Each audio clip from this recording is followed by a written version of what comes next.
लोगों की पेंशनें रुकी पड़ी हैं, पीने का पानी नहीं है, इतनी गंदगी, साफ सफाई नहीं है, छोटे छोटे मुद्दों पे उनके काम है और कोई सुनवाई नहीं होती। वो कहते हैं वोट मांगने के टाइम पे तो नजर आते, 5 साल नहीं होते, लोग तो उनको पहले ही हाथ खड़े किए बैठे कि आपकी बात मान नहीं रहे। इन 10 सालों में आज तक हरियाणा में जेबीटी की कोई वैकेंसी नहीं निकली। कोई भर्ती नहीं। हाँ जी, कोई भर्ती नहीं निकली है जेबीटी की। आज पिछले इन 10 सालों में बीजेपी की सरकार में कोई भर्ती नहीं निकली। नहीं करया जी, कुछ भी नहीं करया जी, किसी ने सब परेशान है जी। अब किससे उम्मीद लगाए बैठे हो आप? हम तो जी यहाँ थे केजरीवाल थे, उम्मीद है हमें तो आने का करना चाहिए। अच्छा, आम आदमी से, झाड़ू वाले से आप उम्मीद झाड़ू आ रहे थे जी, हम वो है खुश है।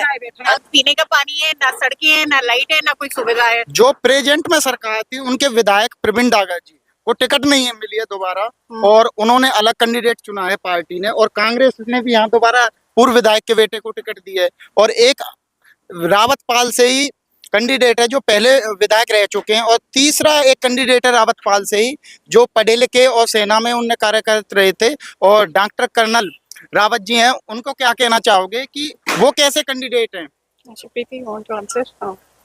कर्नल राजेंद्र सिंह रावत एक बहुत ही पढ़े लिखे हैं, 20 साल से पूरा हल्का उनको काम करते हुए देख रहा है, पूरी सच्चाई ईमानदारी से वो काम करने लग रहे हैं। यहाँ पे जिनका आप देख रहे हो, अगर विधायक जो हैं प्रवीण डागर जी, अगर उनसे लोग खुश होते, पार्टी को अपनी हार सामने दिख रही है, इसीलिए तो उन्होंने अपना कैंडिडेट बदला गया है। भाई केयर सिंह भी है हम सबके साथ, रावत पाल के साथ ही जुड़े हुए और पाल से अलग नहीं जाएंगे। विकास के मुद्दे पे बात करूं तो मैं तो यहाँ पे पीने के पानी की समस्या बहुत देखी गई है गाँव पीने में। के पानी की समस्या बहुत ज्यादा है, और जो लोग पहले हैं सबको, जो अब आप देखते हो ना, तो एक एक मौका होता है, लेकिन वो एक मौका ना जो वोटर होते हैं उनकी जिंदगी के 5 साल होते हैं।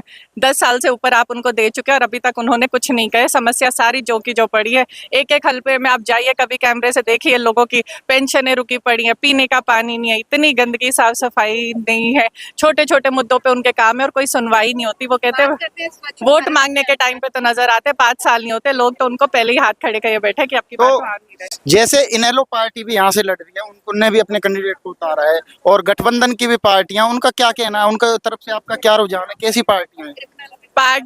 पार्टियां बहुत अच्छी है, लेकिन उनका जी एक वक्त होता है, एक वक्त गुजर चुका है, वो ढलता सूरज है करके, उनकी तरफ से तो अब नहीं। दिल्ली की आम आदमी पार्टी ने भी कैंडिडेट, जिसके बारे में अभी आपने चर्चा करी, तो दिल्ली में महिलाओं के लिए बस फ्री है, स्कूल अच्छे बना दिए हैं, दिल्ली मॉडल लागू करने को जा रहे हैं। केजरीवाल कह रहे हैं हम सत्ता में आए तो दिल्ली मॉडल लागू करेंगे, तो ये कहाँ तक सच है कि वो ऐसा कर पाएंगे?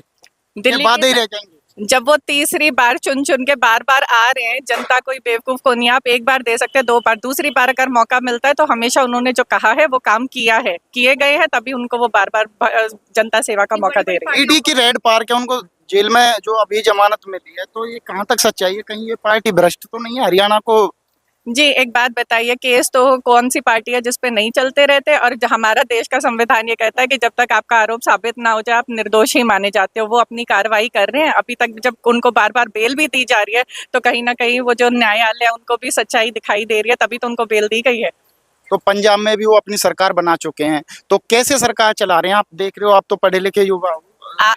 आप ये देखें कि जब वो लोग बार बार, पहले उन्होंने दिल्ली से शुरुआत की, तीसरी बार उनको दिल्ली में मौका मिला, अगले साल भी चुनाव हो रहे हैं उसमें भी मिलेगा, पंजाब में बढ़ रहा है, उनके कदम हरियाणा की तरफ बढ़ रहे हैं, तो धीरे धीरे वो तरक्की की राह पे ही है, और इसीलिए कईयों की आंख में चुभ रहे हैं, पर काम कर रहे हैं। जनता जनार्दन है भैया, जनता वोट देती है। तो क्या क्या मुद्दे रहेंगे यहाँ के? जैसे सेम की समस्या है, स्कूल बंद कर दिए, 12 से ज्यादा स्कूल, जैसे हिलकिया के 12 से ज्यादा स्कूल बंद कर दिए बीजेपी राज में, तो क्या कहना चाहोगे? क्या ये क्या मुश्किलें बढ़ रही हैं, या बच्चे नहीं जुट पा रहे? कि मेवात में देखा है हमने, लोग बच्चे बड़े बड़े हुए हैं, स्कूल नहीं जा रहे, क्या ग्रामीणों की समस्या है या सरकार की? ये ग्रामीण लोगों की तो समस्या की बिल्कुल ही अनदेखी की जा रही है। वहाँ पे ना तो पानी है, बिजली की समस्या, साफ सफाई नहीं है, छोटे बच्चों के स्कूल है। आप स्कूल में देखो, इस साल तो जो रिकॉर्ड बारिश आई है ना, इतना पानी भरा हुआ है, बेचारे बच्चे स्कूलों में नहीं जा पा रहे हैं। आप सब चुनावी वादे तो करते हैं, लेकिन वादे चुनाव खत्म होते ही उन सब मुद्दों को भूल जाते हैं। दिल्ली में देखिए अब कितने स्कूल चमका दिए गए हैं। आम आदमी पार्टी तो जो कहती है वो करके दिखाती है, और रिकॉर्ड टाइम में काम करती है। अब उनको तो मौका तो देना ही चाहिए। तो और महिलाओं से यहाँ बात करने की कोशिश करेंगे कि अम्मा जी, कौन से गांव से हो? तीन बातें। तो क्या समस्या रही है आपके क्षेत्र की, जो ग्रामीण समस्याएं हैं? आप काफी बुजुर्ग हो, तो क्या समस्या रही है गांव में? समस्या हमारे यहाँ एक तो लड़कियों को स्कूल नहीं है, कॉलेज नहीं है,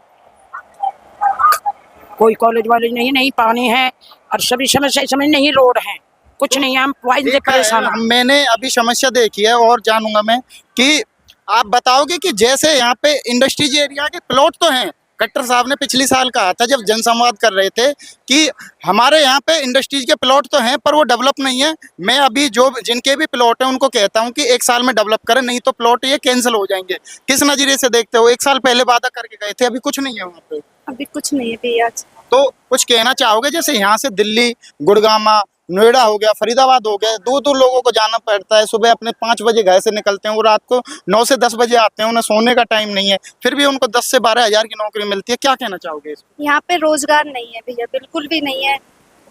वादे तो कर देते पर रोजगार देते नहीं है। युवा अधिक से अधिक बेरोजगार है। तो गांव में क्या समस्या देखने को मिल रही है आपके में? नाली, पानी, बिजली बढ़िया? ना तो नाली लिख रही जी, ना पानी है गांव में। जिस गांवन में हमारे ये आ रहे हैं जो हथेल हल्का में पानी के तो वो कर रखे है जी, कतई ना बिजली दे रहे हैं। स्कूलन में भी इतने नहरी चल बालकन का तो खेत है वे भरे पड़े हैं जिम्मेदार। तो सेम की समस्या जो तरका जंगल बोलते हैं, नमी का बोलते हैं, किसानों का भी पानी भरा खड़ा है। सरकार, कोई सी भी सरकार ये इस पे बोल रही नहीं है, चुप्पी साधे बैठी है कि हम अपनी सत्ता में आए तो 15 दिन बाद चुनाव है कि इनके लिए कुछ करेंगे। सभी अपने अपने वादे कर रहे हैं, लुभाने के लिए नए नए वादे कर रहे हैं कि सरकारें 10 साल से सत्ता में है। पहले कांग्रेस भी रह चुकी है, इनेलो भी रह चुकी है, गठबंधन से कुछ लड़ रहे हैं, जो जेजेपी है वो भी गठबंधन से लड़ रही है, एएसपी। तो इन्होंने कुछ करा है? जो दुष्यंत जी युवा नेता बन के आए किसी ने नहीं करया जी, किसी नहीं करया जी, किसी ने। सब परेशान है आपसे जिम्मेदार। अब किससे उम्मीद लगाए बैठे हो आप? हम तो जी यहाँ से केजरीवाल से उम्मीद है हमें तो आने का करना चाहिए। अच्छा, आम आदमी से, झाड़ू वाले से आप उम्मीद न? आ रहे थे जी, हम वो है खुश है। अरे, उम्मीद लगाए बैठे, इस खुश पे है हम वहाँ पे। खुश तो हो, पर सरकार तो उस पे टारगेट कर रही है, जेल में भेज रही है ईडी के। हमें तो यही आने की हुआ समस्या, यही आवे हमारा। तो ईडी के बारे में कुछ क्या होगी? केजरीवाल जी पे लगातार ईडी के, वो सीबीआई। सारे इल्जाम केजरीवाल जी पे गलत लगाए। केजरीवाल जी ने दिल्ली में इतने काम किए, पंजाब में इतने काम किए, अगर वो हरियाणा में आएंगे तो हरियाणा में भी बहुत काम करेंगे। हम जनता आम केजरीवाल जी से ही खुश है। फिलहाल हरियाणा में केजरीवाल जी की ही सरकार होनी तो चाहिए। महिला हो आप, जैसे कहीं जाने के लिए महिलाओं को आजादी नहीं है। लॉ एंड ऑर्डर कैसा है यहाँ पे? जो मेवात में ऐसा बताया जा रहा है कि मेवात से लगा हुआ क्षेत्र है ये, मेवात मुस्लिम वोटर भी है यहाँ पे कुछ, तो लूट पूट, महिलाओं के साथ छेड़छाड़ के भैया, कैसा? महिलाओं के साथ कुछ ऐसा नहीं है, बट महिलाओं को के लिए नहीं तो स्कूल है, पढ़ाई के लिए नई कॉलेज है। यहाँ पे सरकार ने कुछ नहीं किया अभी तक किसी के लिए। इन 15 सालों में हमें बेरोजगारी ही मिली है। पढ़ी हुई महिलाएं, पढ़ी लिखी महिलाएं, पढ़े लिखे युवाएं घर पर ही बैठे हैं। नहीं कोई रोजगार है, नहीं कुछ है। शिक्षा की तो बहुत ज्यादा कमी है यहाँ। तो गवर्नमेंट जॉब की बात करें तो कोई आपके गांव से लगा है ऐसा जो नहीं भैया।